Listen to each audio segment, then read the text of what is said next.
Sa kwento ng mga De Jesus, mukhang personal ang away nila ng mga Balbuena. Yun din yung nabasa ko sa kanila nung kausap natin po sila, sir, eh. Pero, parang may kulang, eh. Ang kulang. Eh, di ko kasi maintindihan, sir, kung bakit gusto makonvict ni Maggie Balbuena si Pepe sa pagkamatay ng tatay niya. Ito, obvious yun. May kinalaman ng mga Balbuena sa pagkamatay ng tatay ni Pepe. Yun lang ang posibleng eksplanasyon. Ngayon, hindi ko alam kung paano, hindi ko alam kung bakit. Pero sigurado ako na na-frame up lang si Pepe. Frame up po, sir.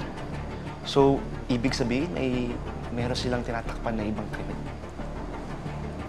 Mismo. Unti-unti nang lumalabas ang baho ng mga Balbuena. Hindi ko gusto ito naaamoy ko. Marami ring nadadamay na ibang tao. Sir, tingin ko, isa na rin doon yung kapatid mo. Di ba, ex ni Pepe? Tapos ngayon, sila ngayon ni Dean.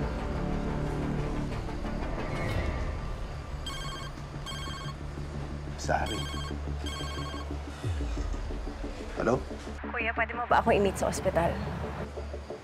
Hospital? Bakit? Anong nangyari sa'yo? Julian's hurt. Pinagtangkaan siyang patayin ni Dean. Ano? Bakit naman? It's a long story. Kuya, please just meet me at the hospital. I'm sorry. I'm sorry kung inaway kita dati dahil kay Dean. Ngayon, alam ko na yung totoo.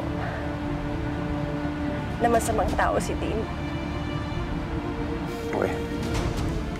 Higa.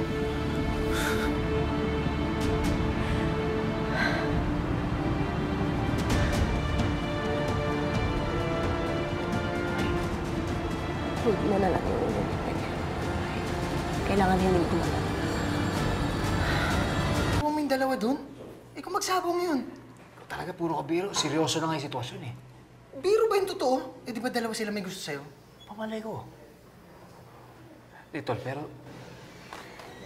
seryoso tol. Alam mo kanina, nung nasa panganib silang dalawa, hindi ko alam kung sino sa kanila hililigtas ko eh. Bakit? Kasi nandun silang dalawa. Isa sa kanila baka masaktan. Ano nga? Diyos ko naman kasi magdesisyon ka na eh. Sino ba pinakamatimbang dyan sa puso mo? Ako ba? Hindi naman ganun kasimple yun. Ano? Porket sino mas matimbang pipiliin. Tol, pareho silang mahalaga sa akin. Hindi ganun kasimple yun. Bahala ka. Oh! Sundan niyo! Tol. Oh, shh.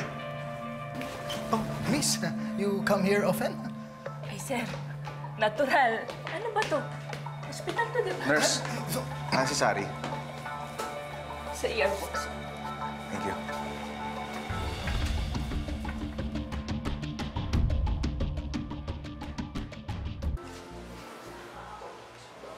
Milos. Basta yung sugat mo. Okay na.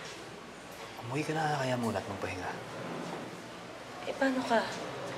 Ako babalik ako kay Jake para ma-monitor ko si Julian, saka para ma-monitor ko rin yung kaso. Very good. Very good, Pepe. Kasi kala ko makakasama ko pa yung karibal ko sa isang bubong eh. Anong karibal? Hindi mo ako karibal. Umamin ka na kasi kay Frida na nararamdaman mo, no? Hayaan mo siya, Pepe. Magsisisi din yan sa huli. Uy, sisi ka dyan.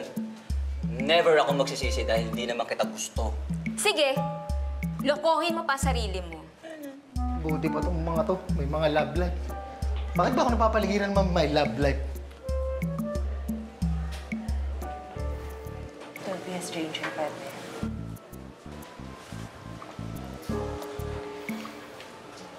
Don't be a stranger. Alam mo na kasi. Lahat na lang kayo, nakita niyo na si Pepe. Ako na lang yata na may kailangan sa kanya. Sa akin pa siya hindi nagpapakita. Ano ba problema niya? Ayaw ba niya matapos ang kaso niya?